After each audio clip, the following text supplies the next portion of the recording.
conclusiones que aquí se han expresado, las 4, con sus respectivos documentos escritos que vamos a tener en un folder especial para hacer un seguimiento de esto que es, en el fondo, el verdadero proceso de paz.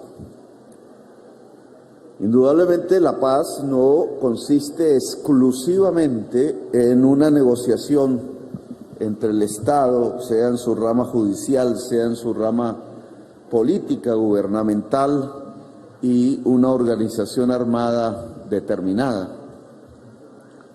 Tiene que ver básicamente con un gran acuerdo entre la sociedad de un territorio determinado, de todo el país, y el Estado. En cierta forma tiene que ver con la palabra democracia, porque la sociedad es la dueña del Estado y no al revés. Es el Estado, de alguna manera u otra, la que tiene que ir cumpliendo las voluntades de una sociedad que va marcando el futuro, el desarrollo y el fluir de la historia. Si un Estado se pretende dueño de la sociedad, controlador de la sociedad, rector de la sociedad, allí no podemos decir que estamos hablando de una democracia. Allí tenemos que ver más formas de autoritarismo, de despotismo, formas del Estado que incluso ya han quedado en la historia, como las monarquías absolutas, que determinaban el quehacer de los ciudadanos y no al revés. La democracia precisamente consiste en que es la ciudadanía la que tiene que ir marcando el camino del Estado. El Estado, como lo dice la Constitución, integrado por servidores y servidoras públicas, es decir, por sirvientes, pues lo que tiene que hacer es servirle a la sociedad. Eso no ha ocurrido en Colombia, indudablemente, eso no hace parte de nuestra tradición. Tenemos un raquitismo democrático. Colombia ha sido manejada más por una minoría aristocrática, incluso Gaitán le decía oligarquía. La gran diferencia entre aristocracia y oligarquía es para quién se gobierna. Los aristócratas en general, desde posiciones absolutistas, creían que gobernaban para su propia sociedad. Los oligarcas gobiernan para sí mismos. Y en Colombia creo que ese ha sido el sino de nuestra historia. Un grupo muy minoritario de descendientes de los antiguos esclavistas gobernando para sí mismos. Por eso hay un raquitismo en la concepción, en la cultura democrática, en la creencia de los valores democráticos. Aún ustedes lo ven por doquier, funcionarios que se creen mandamases por el simple hecho de recibir un salario público, cuando en realidad son sirvientes. Le decía yo a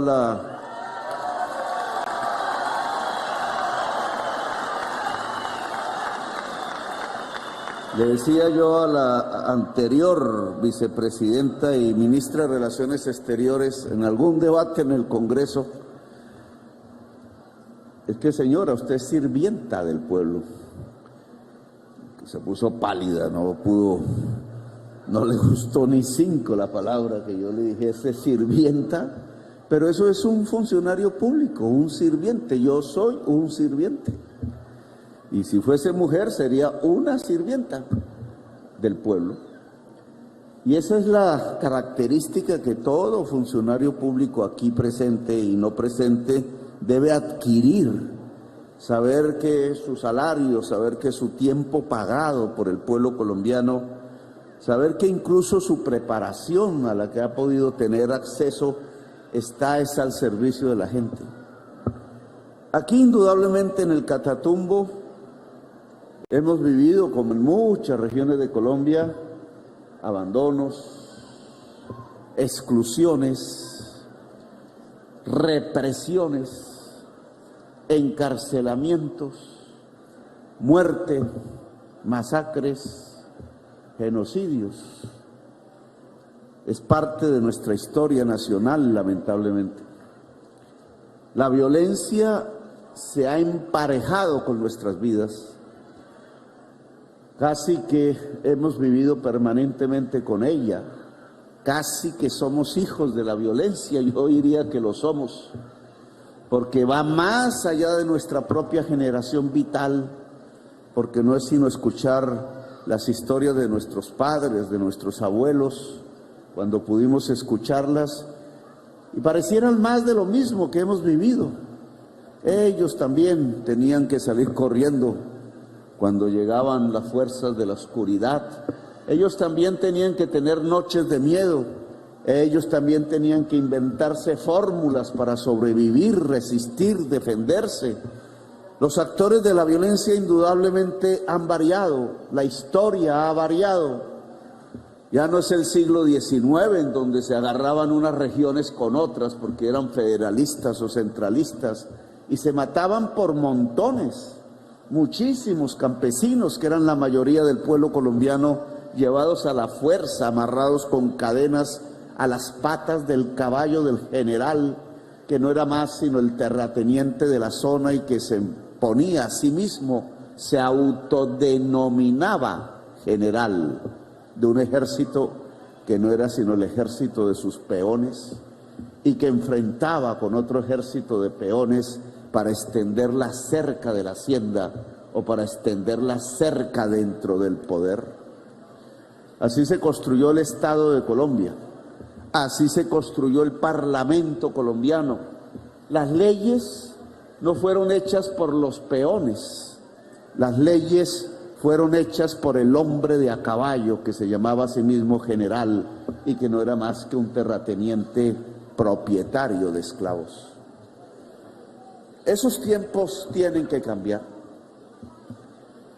Y un tanto nuestra misión, el hecho de estar aquí, de hablar en este atril con escudo, el que se hubiera producido por primera vez en la historia de Colombia un quiebre en la política tradicional que tiene que ser aprovechado porque son unos instantes, unos segundos de la historia que si se aprovechan pueden ser el verdadero cambio, una ruptura de caminos, un andar por otros senderos, como cuando se llega a una encrucijada y uno se pone a pensar por aquí o por allá y se escoge el mejor camino, que a veces es el más difícil, pero que termina llevándonos al mejor destino.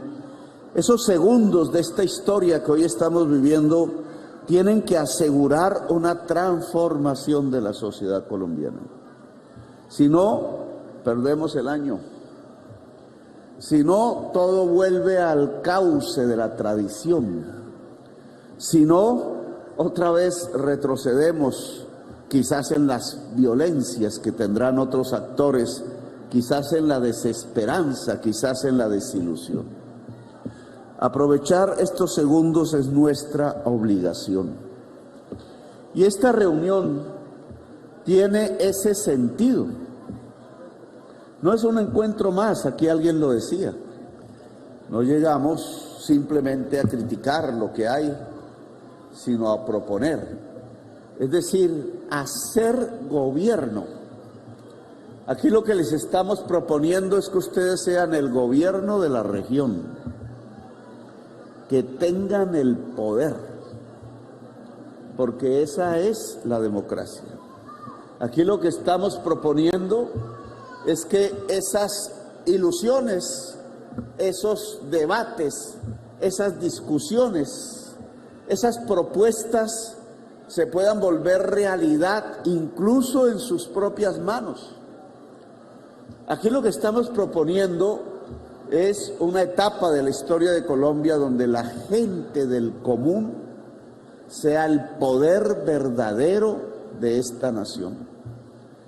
Ya no el gran acaudalado, ya no el gran banquero.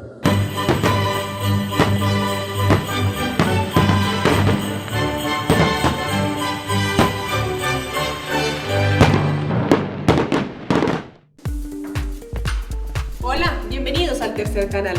Síganme. En más de un año de creación hemos podido acercarnos cada vez más a la Colombia profunda. Gracias. Y poder acompañar el sentimiento popular de una generación que quiere que la dignidad se vuelva costumbre.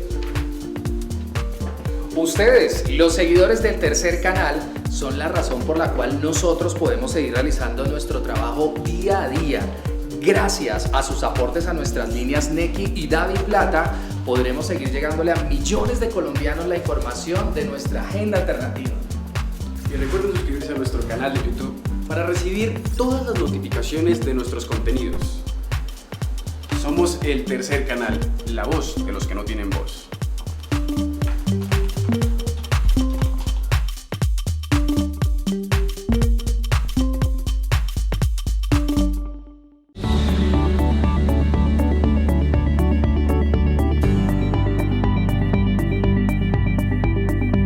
Búscanos en YouTube.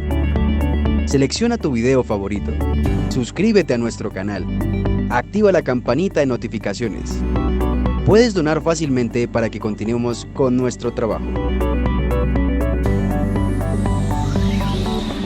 Somos el Tercer Canal, la voz de los que no tienen voz.